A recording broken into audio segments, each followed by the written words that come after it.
अरे पार्वती, बरसात का मौसम शुरू हो गया है, लेकिन हाथ में एक भी पैसा नहीं है।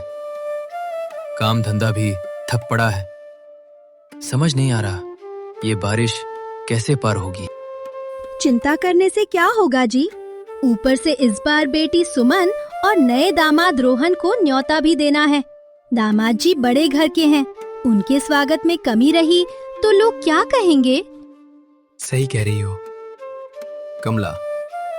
अरे मेरी बच्ची सुमन की याद आती है तो सीना भर आता है, लेकिन खाली हाथ बैठने से पेट नहीं भरेगा।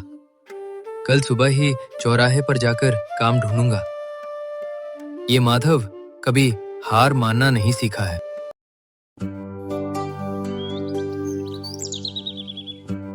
सुरेश दादा, कहीं कोई काम की खबर है क्या? आज कोई काम मिल जाता तो बड़ा उपकार होता। सुरेश दादा, अरे नहीं माधव भाई, बरसात में काम का अकाल पड़ा है।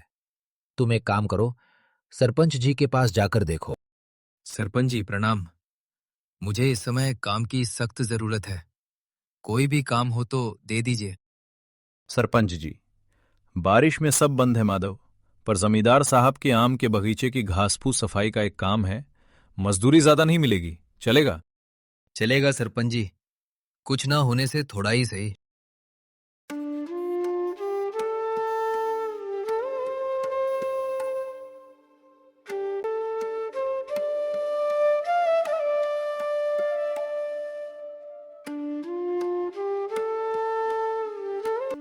अरे बाप रे, इतने सारे रसीले और मीठे संतरे। बाजार में तो अभी संतरे का दाम बहुत अच्छा मिल रहा है। सरपंच जी, अगर आपकी आज्ञा हो तो आज मजदूरी के बदले मुझे कुछ संतरे ले जाने दीजिए।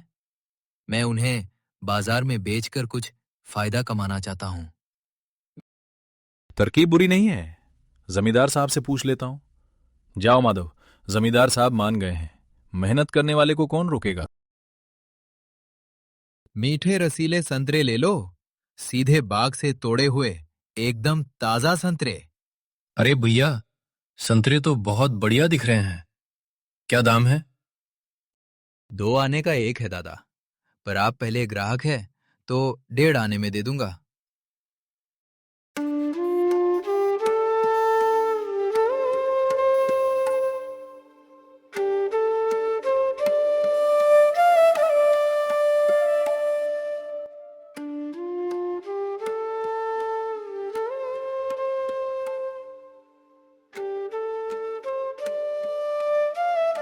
पार्वती, आज तो मेरी किस्मत खुल गई। संतरे बेचकर मजदूरी से कहीं ज्यादा मुनाफा हुआ है।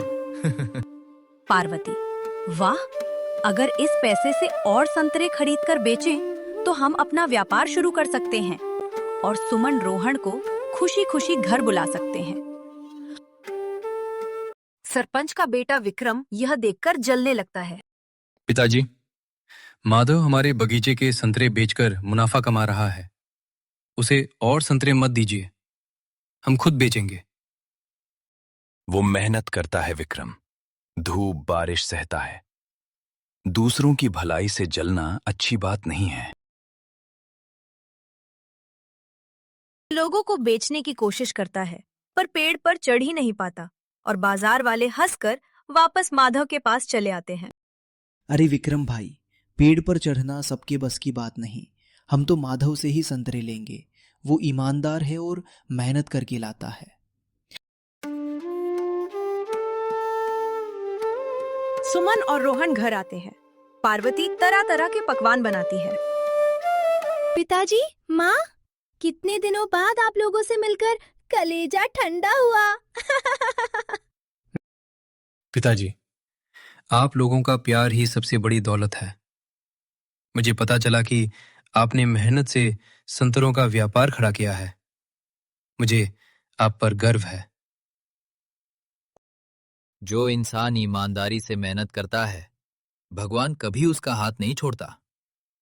आज बाहर बारिश हो रही है और हमारे घर में खुशियों की बौछार।